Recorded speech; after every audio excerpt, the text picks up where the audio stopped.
type include IOStream, type include fstream, string correct user, space equals space double quotation, sa gitna ilagay mo yung bitct and line. Second, string input user and line. Balance space equals and space line. 500 input pin and line. Yung include IOStream para ito sa input at output ng cin at cout. Yung fstream naman ay para mabasa at para makapagsulat ng fstream ng file. Sa string correct user naman, dito tinitingnan kung yung tamang user ay bitct. Sa input user naman, para malagay mo yung correct username ng ATM mo. Sa int pin naman, ilo-load mo muna siya sa file or sa default ang 1, 2, 3, 4. Sa input pin naman, para malagay mo yung pin na hinihingi ng ATM mo. Sa int balance naman, ito ang pera o kabuuang pera ng user sa kanyang ATM.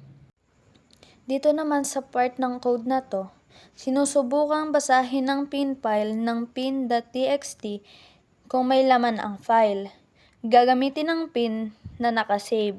Kung wala pa, gagamitin ng pin na nakadefault na 1, 2, 3, 4. Dito naman sa part ng code na to, gumamit ng cout para mag-print ang enter username. Gumamit din ng cin para ma-save ang ni-input mong username.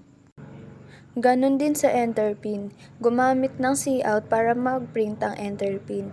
Gumamit din ng cin para mag-save ang in-input mong pin sa iyong ATM. Dito naman sa part ng code na to, i-check kung tama ang username at pin at kung pareho ito. Ang int choice equals 0 and line naman, nagde-declare ito ng integer variable na choice. Ito naman ang gagamitin para malaman kung anong option pinili ng user sa menu. Dito naman sa while, open parenthesis, choice, space, exclamation point, equals, space, 3, close parenthesis, magpapatuloy ang loop hanggat hindi pinipili ang option na 3. Kapag pinili ang option na 3, sa choice, magiging 3 ito. Kaya, lalabas na siya sa loop. Gumamit din ng cout sa part ng withdraw, check balance, exit, change password, at enter choice.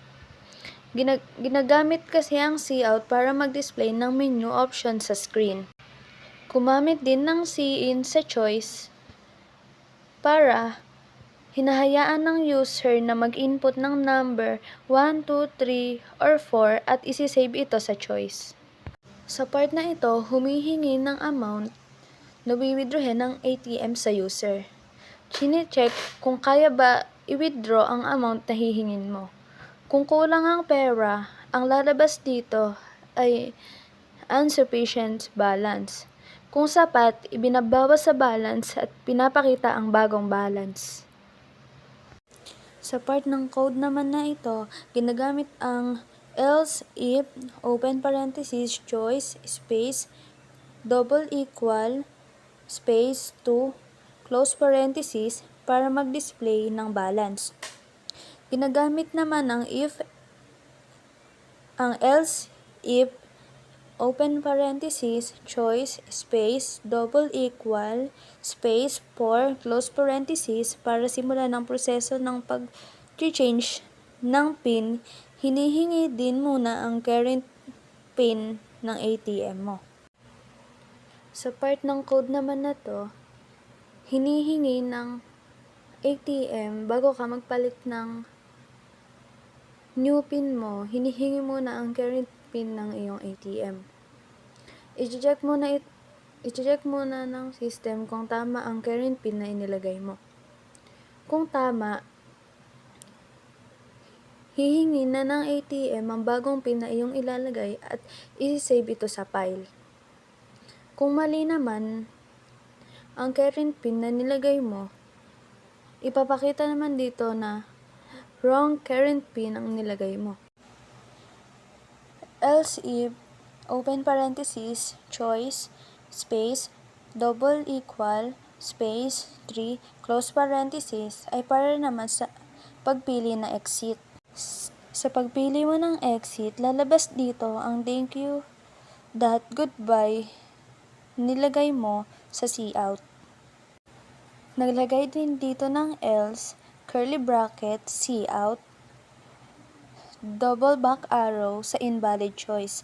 Para naman ito sa maling pagpili o choice mo. Sa susunod naman ay gumamit din ng else, curly bracket, cout, double back arrow, double quotation, tapos invalid username or PIN. Para naman ito sa mali mong pagpili ng username or PIN, lalabas ang invalid username or PIN. Return 0 end line. Para ito sa pagsasara mo ng program.